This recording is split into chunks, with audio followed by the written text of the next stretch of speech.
now, we'll call the Investment Advisory Board meeting to order at, let's see here, 4:27. We got a simple agenda here, everyone. Everyone's still familiar with everyone else, so we can just go right into our current investments. If Mr. Riley here could just take it through. Sure. So at our last meeting, we had said that we were anticipating doing about $25 million in investments between then and now.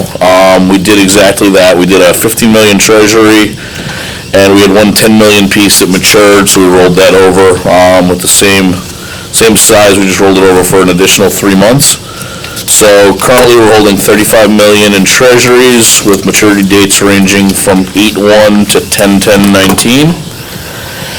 Let's see, interest earned on all currently executed trades once they mature will be approximately $375,000, which is just about equal to the $399,491 that we made for all of last year, or after the investment policy was updated and we got started. I believe it is the third page in here, gives you a summary of our all trades executed year to date, with their maturity dates, face size, interest earned for each piece. So there's that. That should be pretty straightforward. On the next page, to go to the current rates here, if anybody hasn't been paying attention, rates have dropped between 25 and 40 basis points in the last 3 months when comparing equal maturities. Up until last week, the 10-year versus 3-month spread had been inverted. I'd mentioned that one at the last meeting. It's a key indicator that historically precedes recession. At the last meeting, it had been inverted for 6 days, and people were starting to get a little nervous. This went for a full 6 weeks, which I believe was right around the amount of time it was inverted before the Great Recession. Currently, the market's pricing in that the Federal Open Market Committee will be cutting rates at the July meeting, July 30th and 31st. The beginning of the year, everybody thought we'd be, rising interest rates all through the year. Now it looks like we're probably going to dip the 25 basis points at the end of the month. And then one thing that surprised me a little when I was polling the rates is the first time since I've been looking at them here, working for the county, where the CD rates have actually beaten the treasury rates. So as we'll get into when we talk about upcoming trades, I've already started, reaching out to the bank to get the paperwork started. Probably our next piece that we go out and do, actually it'll be 2 pieces out, but will be a treasury in about a week and a half, or a CD in about a week and a half. The only downside to that, if you've never dealt with them, is a CD, you're locked in. You have a penalty if you break it early. Whereas a treasury, it's fully fungible and you can get your cash out any day you want. You don't have to wait for maturity.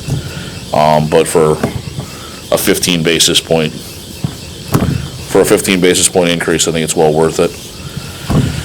So, as I said, yeah, it looks like the Fed is going to cut rates at the July meeting. While this may somewhat limit our potential interest income for the year, 25 basis points is, maybe $100,000 on the end of the year, absolute most. I don't think it's going to even be that. But I actually think we're going to have a positive influence on our sales tax revenue as a county. The longer the rates stay lower, auto loans stay lower, home loans stay lower, consumer credit cards stay lower. So I know the housing stock is relatively low. There's not very many for sale. I know GMAC was very concerned that that's really the driving force that's really going on here. Is there's really not a lot of selling going. That's actually, ironically, it just came up with my personal life talking to a realtor last week, and she was saying how for about a year and a half now in the capital region specifically, it's been incredibly tight. She basically said anything that's a decent house she can sell in 3 to 5 days at this point if it's priced right.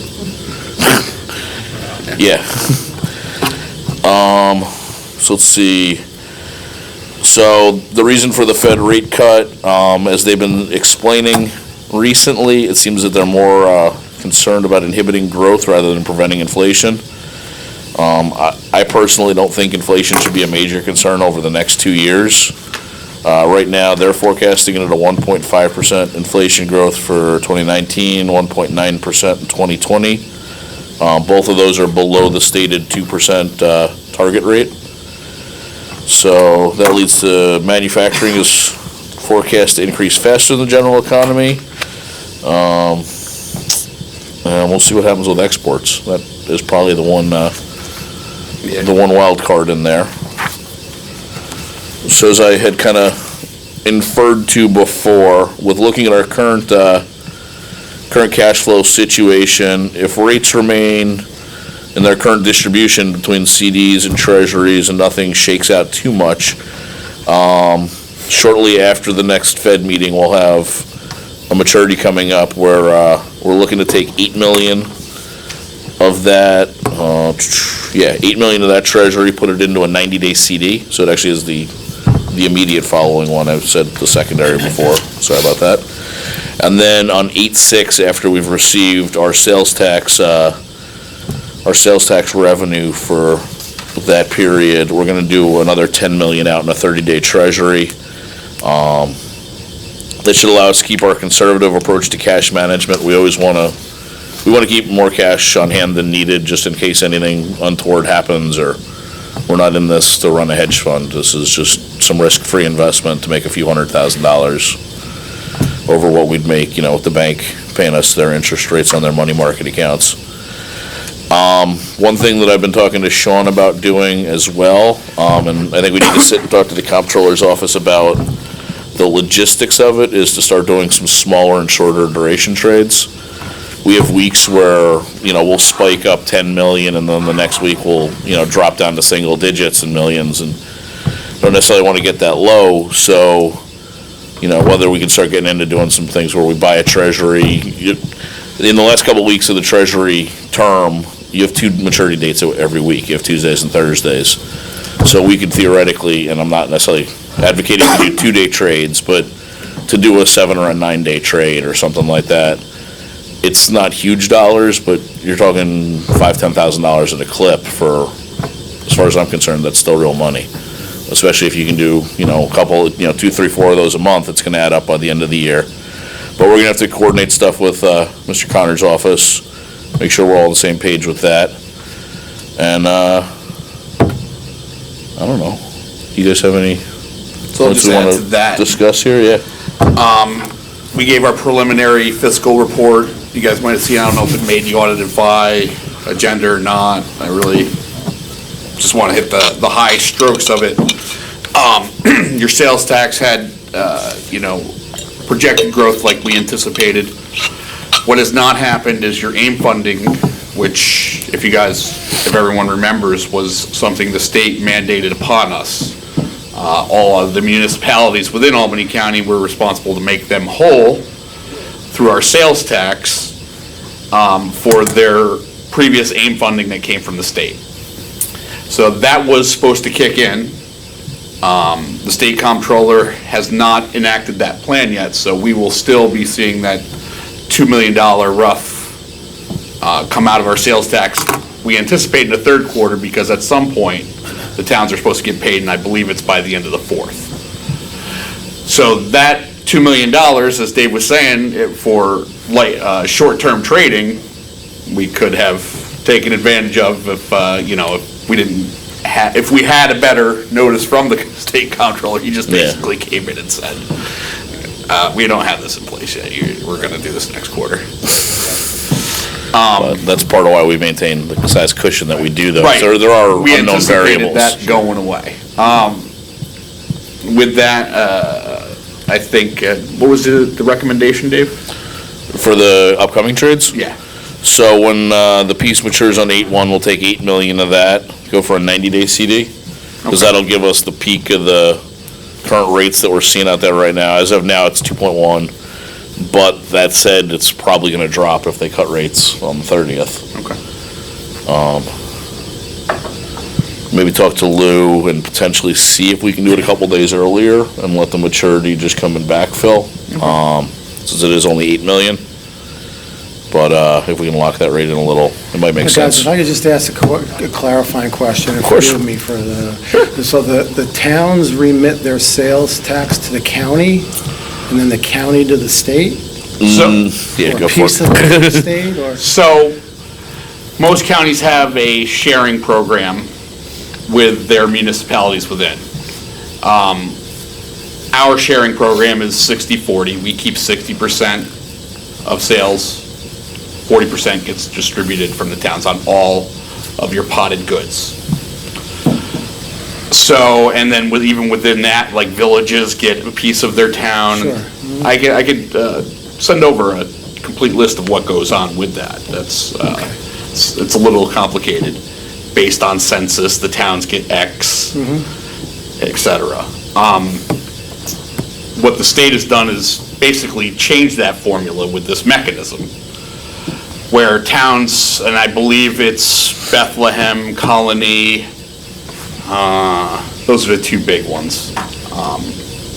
Less than 2% of their budget was AIM funding, but still significant numbers. I think 600,000 for Colony, 400,000 for Bethlehem. The state said, well, since we are going to give you this internet sales tax revenue that we are now collecting for you, you are now going to be responsible, you, the county, to make the towns whole for this AIM funding that is now going away. That was supposed to start this quarter for the next, well, for this state fiscal year. Okay. By the end of the calendar year, they were supposed to make the towns whole out of our sales tax that they collect. So the sales tax gets remitted to the state, they give the county our portion. The 4%. State keeps 4%, the county Okay. gets sent 4% on a weekly basis. And that 4% gets divvied up quarterly to the towns. So this, That it in effect creates 40%. it sounds like a timing issue, where you're able to take some of these funds and buy a short-term Exactly. CD, like Yeah, an so, arbitrage, almost we receive the money on a weekly basis, and it's not like it's on like a 2-week lag from the state. It kind of comes in drips and drabs. You'll get a big piece, you'll get a little piece. Yeah. We have enough historic data where we usually know which weeks are gonna come in heavier in the month and lighter in the month. It's all tied to the state cash flow, and when they need the cash too, they're using it as their own little slush fund. Yeah. So we accrue it for the quarter, and then 2 weeks after each quarter ends, we distribute, as Sean said, the 40% out to the towns, and then several of the towns also, and the cities, and then several of the towns also distribute out to their villages, based on their own setups. Like Green Island is like a 90-10 split between the town and the village. And you some can of see them this go by- opportunity to use this. Exactly, so that is one of our bigger, our bigger sources of cash flow that we have available for this stuff, so we might as well make some interest on it while we can. Okay, thanks. Yeah. When are we gonna know how the internet sales tax numbers are, working? So, Not working. not, so they and they threw out some pretty lofty numbers. Right. When I say they, when they completed the budget process at the state.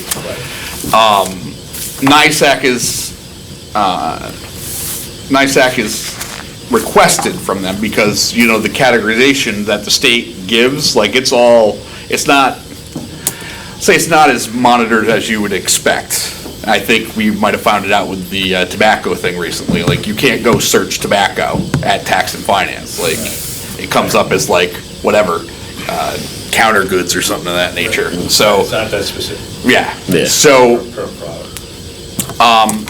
I don't know, to be honest with you, if internet sales have garnered their own category yet. I would hope It would, that would. yeah. Because, I'd like to see if, like, you're going to say there's a 3% increase in sales tax, that you can attribute half of that to, To online. collection, online shopping, and then the other half is actual growth, we'll say. Well, especially with the change they made with the AIM stuff. Yeah. You would think that they would have to do it that way. Yeah, We would hope You so. would hope that they would do it, you would hope. because, that was what they said would make up the difference. Yeah, no. It would also be good to be able to model it out. As we all know, brick and mortar is gonna keep deteriorating, especially for a place like us where we were always a retail destination. So to see if the internet actually picks up that, or we're in a slow slide. I think it's almost essential. Yeah, you would, yeah, hope.